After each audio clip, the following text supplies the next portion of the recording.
প্রতি বছর সামুদ্রিক মাছের সুষ্ঠু প্রজনন ও সংরক্ষণে বাংলাদেশের সমুদ্র সীমায় মাছ শিকারের উপর ৬৫ দিনের নিষেধাজ্ঞা দেয় সরকার। কিন্তু চলতি বছর পার্শ্ববর্তী দেশগুলোর সাথে মিল রেখে গত ১৫ এপ্রিল থেকে ১১ জুন ৫৮ দিনের নিষেধাজ্ঞা জারি করা হয়। নিষেধাজ্ঞাকালীন সমুদ্রে মাছ ধরা, ক্রয়, বিক্রি ও পরিবহন সম্পূর্ণ নিষিদ্ধ।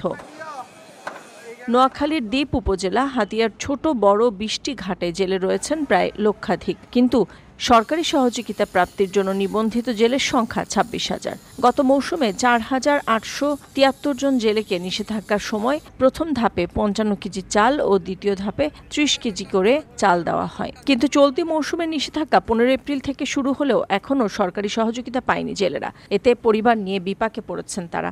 অভাব আর অনটনে দিন কাটছে তাদের। অভিযান দিয়েছে, আমরা সাগরে যাইতে পারি না, মানুষের টাকা পয়সা পাইব, দোকানদাররা পাইব, গদিয়ালারা পাইব, বিভিন্ন ধরা ব্যাগ কিছু ধরা। এখন আমরা কিভাবে চলতে পারি? সাগরও যাইতে পারি না, নাই দুই চালাতে পারতেছি না। নৌকা দুনো বেরিয়েছে, নৌকা এখন করতে ১০ লাখ টাকা অংশা বেচতে দিলে 2 লাখ বেচতে না। সাগরে মাছ নাই, খুব কষ্ট হচ্ছে দিন যেতে আছি। সাগর যাইব, মাছ ধরবো, মাছ ধরে আনি বেশি কিনে আমাদের পয়সা দিব না দিতে। কারণ এই ৬৫ দিনের অভিযানের কারণে আমরা দেখেছি এরা ধরে যাইতেছে না, মাছ আনতে পাইতেছে না, আমাদেরকে পয়সা কাটা দিতেছে না। আমরাও কষ্ট আছি, এরাও কষ্ট আছে। প্রত্যেকটা বছর মোটামুটি মিষ্টিময় কিছু চাইল পাত দেয়। এবছর কিন্তু এখন পর্যন্ত চাইল পাতার কোনো খোঁজখবর নেই। আর আমরা ক্ষুদ্র ব্যবসায়ী যারা আছি বর্তমানে আমাদের পরিস্থিতি খুবই খারাপ। অর্থনীতির অবস্থা এবং মাঝি মেলারা দাদন পাদননি, কারো কাছ থেকে কোনো টাকা পয়সা নিতে পারতেছি না। বারবার লাঞ্ছিত মানুষ, ব্যবসা বাণিজ্য নাই। এই মর্মে জঙ্গি এলাকাটা খুব দুর্ভিক্ষ অবস্থায় আছে। জেলেদের অভিযোগ, সহযোগিতা আসলেও অনেক সময় নিবন্ধনকৃত জেলেরাও ঠিকমতো তাদের বরাদ্দকৃত সহযোগিতা পান না। জেলে কার্ড ও নিবন্ধন নিয়েও অনিয়মের অভিযোগ রয়েছে। অভিযোগ করেন অনেকে জেলে না হয়েও কার্ড নিয়েছেন। দ্রুত সময়ের মধ্যে এসব কার্ড বাতিল করে প্রকৃত জেলেদের দেওয়ার দাবি তাদের। তো আমরা জেলে কার্ড করছি, এই পর্যন্ত আমি একবার মাত্র জেলে আইছি, মানে সাইড আইসি ৩০ কেজি আইছি।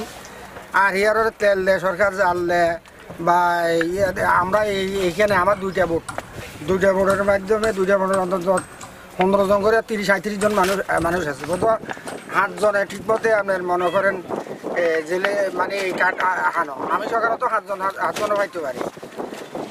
তাও আপনার রীতিমতে আমরা মনে করেন জেলে কিন্তু বরাদ্দ দিয়ে ঠিকই সরকার থেকে, কিন্তু আমাদের এই জঙ্গিলা নাড়ে মতো হাঁস মাঝি হাসি কিনে হাতে উড়েও সন্দেহ।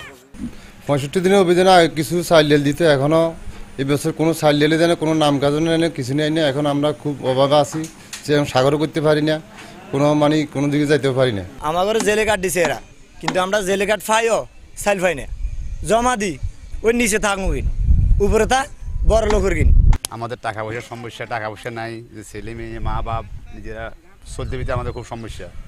এই কারণে আমরা জেলে হিসাবে আমরা কোনো যাই সরকারের তরফের যে 5টা টাকা সাহায্যতা পাইতেছি না, মানে আমরা জেলে অরিজিনাল জেলে আমরা পাইতেছি না, জালার আছে কোনো জিনিস। আর যারা জেলে না এরা পা। আমার জায়গাটা আছে, জায়গাটা চাইল হাই 20 কেজি বা 15 কেজি মেয়ে দিলে হাই, ওই 1 মণ 80 কেজি 60 কেজি দিলে আয় হয় না। বরাদ্দের চিঠি পেয়েছেন দাবি করে উপজেলা মৎস্য কর্মকর্তা বলেন, চিঠি যেহেতু এসেছে বরাদ্দও কয়েকদিনের মধ্যে পাওয়া যাবে। বরাদ্দ হলে তা জেলেদের মাঝে বিতরণ করা হবে বলেও জানান। আমরা নিয়মিত আমাদের যে উপকূলীয় এলাকা আছে সেখানে এবং বিভিন্ন ঘাট আছে সেইগুলিতে আমরা নিয়মিত তদারকি করছি। আমরা রাতের বেলায় টহল কার্যক্রম চালিয়ে যাচ্ছি এবং যেন কোনো সমুদ্রগামী ট্রলার ঘাটগুলি থেকে বের হয়ে না যেতে পারে এবং ঘাটগুলিতে না আসতে পারে। আমরা ইতিমধ্যেই এই আইন ভঙ্গ করার কারণে 11টি ট্রলারকে বিভিন্ন সময় জব্দ করেছি এবং সামুদ্রিক মৎস্য আইন অনুযায়ী এই 11টি ট্রলারকে আমরা এখন পর্যন্ত 10,16,250 টাকা জরিমানা করেছি। আর যেহেতু আমাদের জেলে সম্প্রদায়ের লোকজন, আমাদের জেলে ভাইয়েরা এই সময় মাছ ধরতে যেতে পারছেন না, সেই জন্য সরকার প্রতি বছরের মতো এই বছরে তাদের জন্য ভিজিএফ কর্মসূচির ব্যবস্থা করেছে। এবছরও প্রতিবারের ন্যায় দেখা যাচ্ছে এবছর আমরা এখানে হাতিয়াতে 4,873 জন জেলের জন্য এখানে ভিজিএফের বরাদ্দ এসেছে। 273 মেট্রিক টন ভিজিএফ চালের বরাদ্দ এসেছে। আমরা উপজেলা প্রশাসনকে সাথে নিয়ে কাজ করছি এবং উপজেলা প্রশাসন এবং মৎস্য দপ্তর খুব শীঘ্রই এই ভিজিএফের চাল জেলেদের, সমুদ্রগামী জেলেদের মাঝে বিতরণ করবে।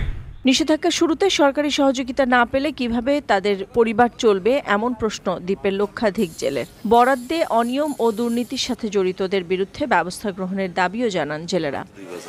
নিউজ ডেস্ক, সারা বাংলা।